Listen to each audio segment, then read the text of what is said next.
Maybe you just reacted similarly to the title of this video as I would have done many years ago. Maybe you reacted in the opposite way. Either way, I'm going to share some of my journey here, and I hope that you won't judge me too harshly. You got to understand the guy I was a decade ago. For those of you that don't already know me, I'm Dan Neufer.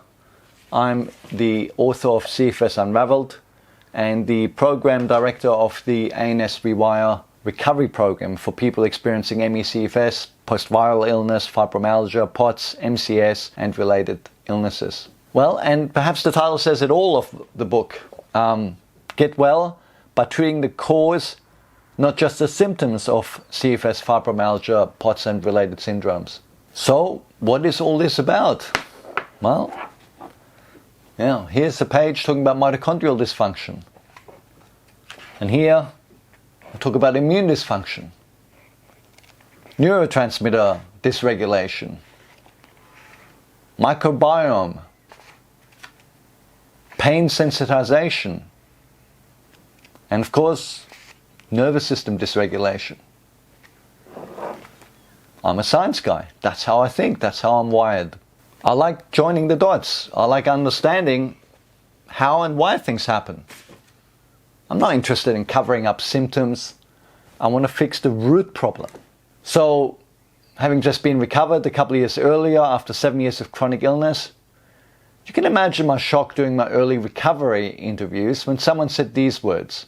It was a spiritual journey. What? Give me a break, right? I've been lying on the couch for years.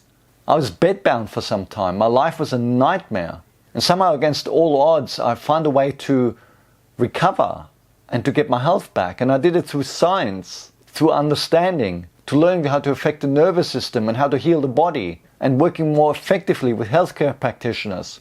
A spiritual journey?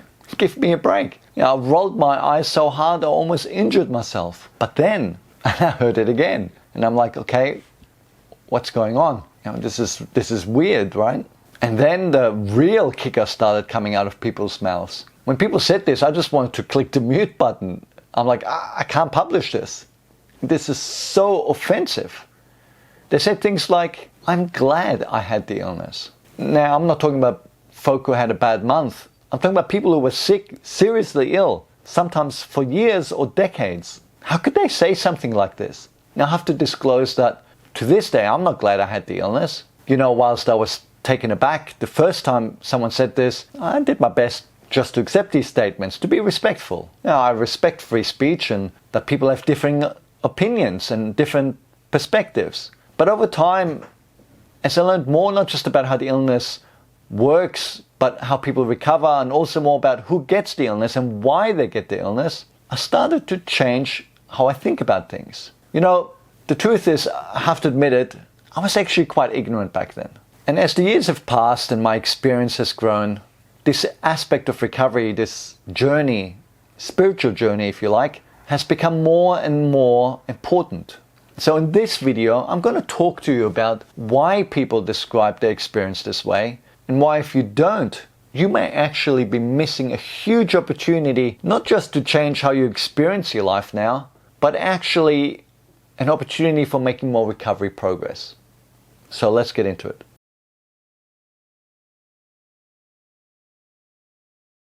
In the face of suffering, we discover. People who haven't been ill longer term struggle to understand just how bad it is, don't they? It's tough.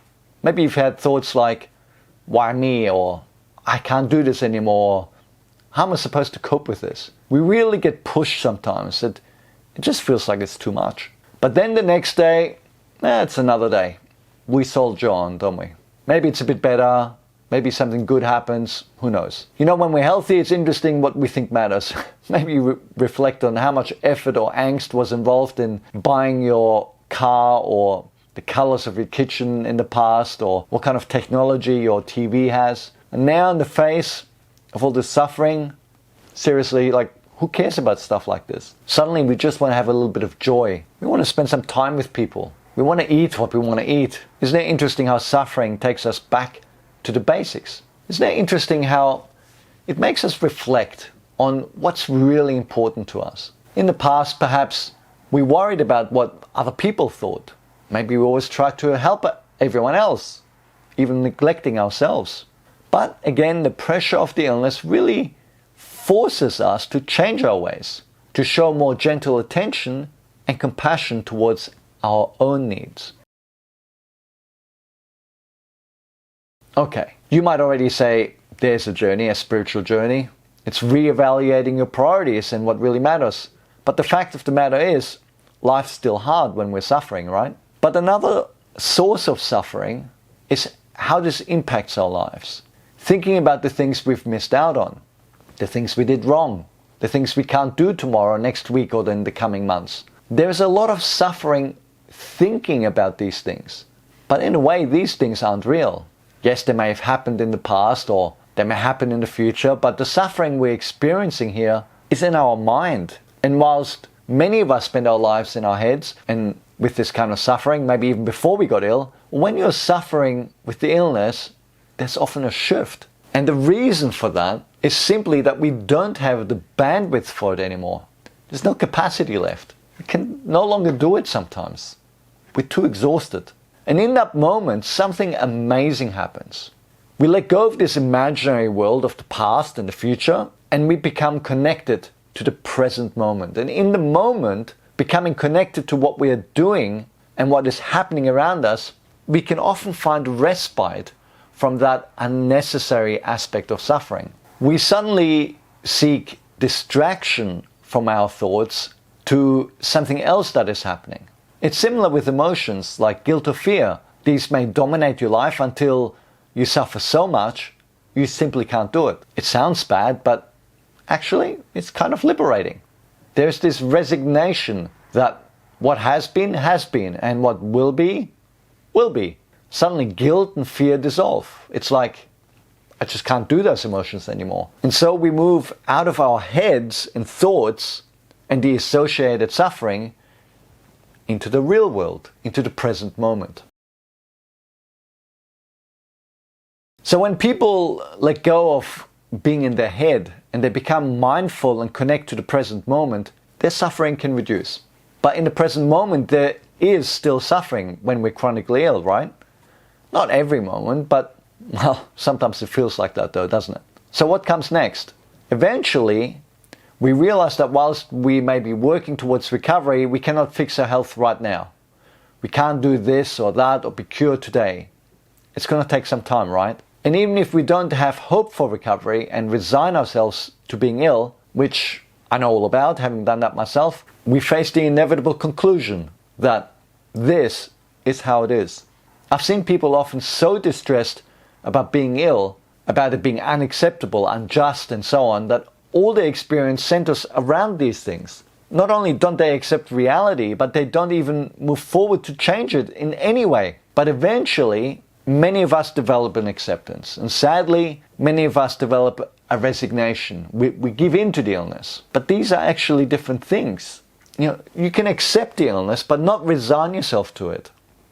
It's like you resign yourself to the fact that it's like this for now, but you still aim to make positive changes for the future. But finding this acceptance allows you to let go of things because you finally recognize what is and what isn't possible. So you can let go of things like control, because you can see that it's an impossible task. You do this because you're unwell, but in truth, control of everything is unsustainable even for well people. And so it's part of this spiritual journey. We also let go of expectations. Seriously, if planning things and then being not well enough to show up over and over isn't going to teach you to let go of expectations, what will? We let go of perfectionism. Because things are far from perfect when we're ill, right? So trying to maintain this way of engaging with the world, it becomes not feasible. What a bizarre concept, right? We become so diminished that we can't do the things that drain us, and this letting go liberates us. And when people recover from the illness, what was a coping mechanism during the illness then becomes a choice, a new way of engaging with life that feels so much better. And that's why they speak of a spiritual journey. I'm going to ask for your thoughts around this, your experience, because I think it's interesting that we hear each other's opinions and learn from each other. But before we get into that, I want to point out how this spiritual journey is also an opportunity for your physical recovery from the illness.